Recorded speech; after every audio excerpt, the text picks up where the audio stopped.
Kadar fosfat di Sungai Badadung, Jember melebihi ambang normal baku mutu. Hal ini terlihat dari hasil penelitian terhadap sampel air Sungai Badadung yang dilakukan oleh tim Ekoton atau Ecological Observation and Wetland Conservation.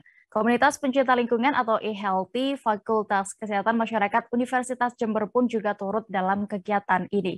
Informasi lebih lengkapnya bagaimana keadaan di sana akan diinformasikan oleh rekan Sri Wahyuni, jurnalis dari Surya. Halo rekan Sri. Halo Dea, selamat sore dan juga Tribuners.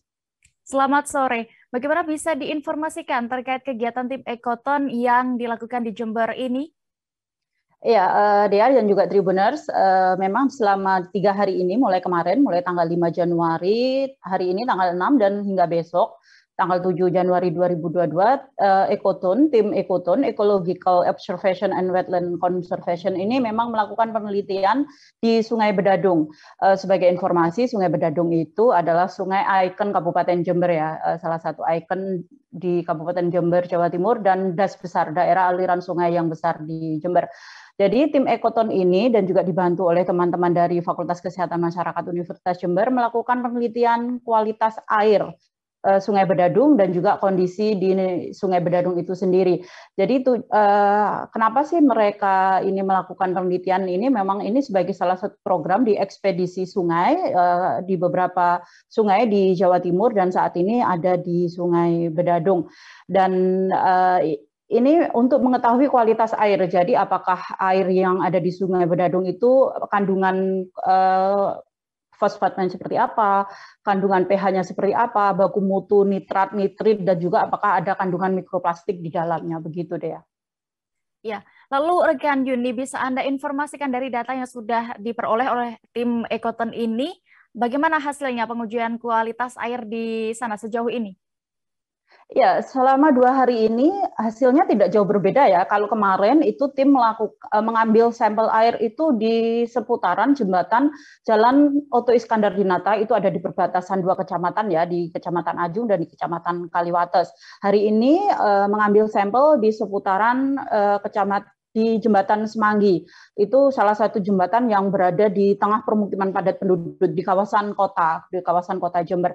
Jadi memang tidak jauh berbeda, hasilnya adalah ada 3 hal. Yang pasti sampah ditemukan di pinggir aliran sungai itu yang harusnya baku mutu sampah berdasarkan peraturan pemerintah tentang lingkungan hidup. Kalau untuk Sungai Badadung itu kelas 2 ya Dea, itu harusnya zero waste atau nol dari sampah. Faktanya masih ditemukan banyak sampah. Yang kedua fosfat tentunya. Fosfat itu kalau berdasarkan baku mutu di peraturan pemerintah itu tadi adalah 0,02 ppm. Tapi ternyata ditemukan di atas itu ada 0,4, ada 0,04, ada 0,5, 0,6. Jadi memang di atasnya beberapa kali lipat. Nah, kemudian juga klorin. Klorin ini harusnya 0,03 mg per liter ya. Tapi ternyata di atas itu ada yang 0,30, kalau kemarin itu ada 0,30, kalau hari ini itu ada yang untuk klorinnya 0,8. Jadi memang beda-beda. Intinya 3 hal itu, yang itu harusnya baku mutu, sudah ditetapkan baku mutu oleh pemerintah, ternyata di atas itu. Sehingga teman-teman Ekoton itu menyebutnya tidak wajar, karena di atas baku mutu. Kalau fosfat itu dari adanya sampah dari pestisida, sabun, jadi kebanyakan sampah rumah tangga dan juga pertanian. Begitu juga klorin itu dihasilkan sampah dari deterjen, kalau mungkin itu kebanyakan dari sampah rumah tangga ya, seperti itu. Ya, lalu setelah dilakukan penelitian ini, bagaimana? Apa tindak lanjutnya?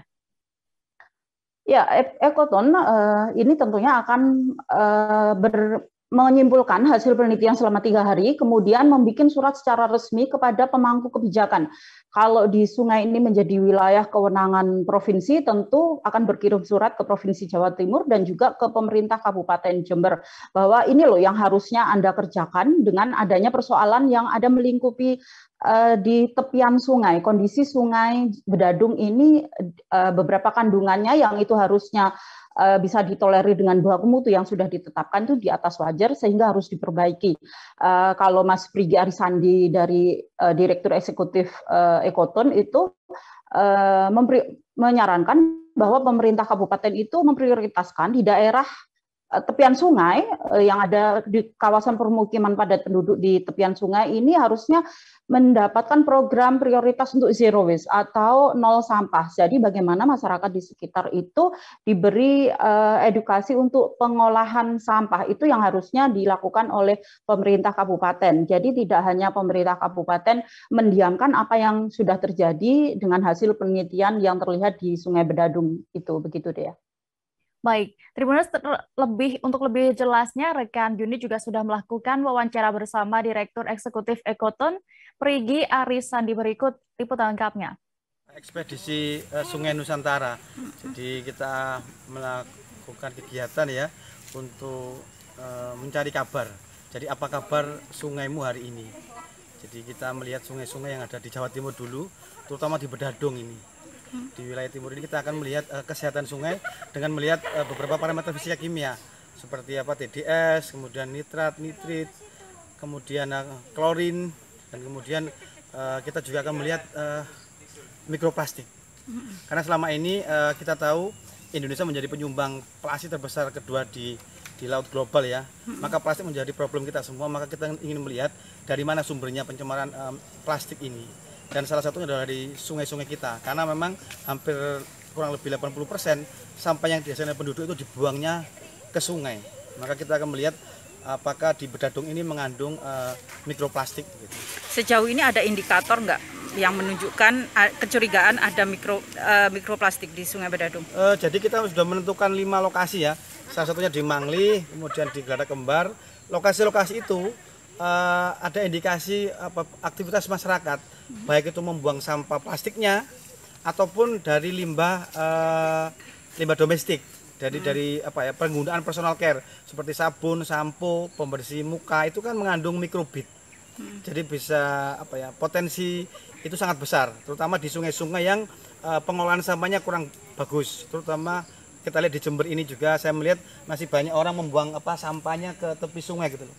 Jadi sepanjang jalan tadi kita juga banyak melihat pohon-pohon plastik, artinya pohon di tepi sungai yang itu kecantolan sampah plastik.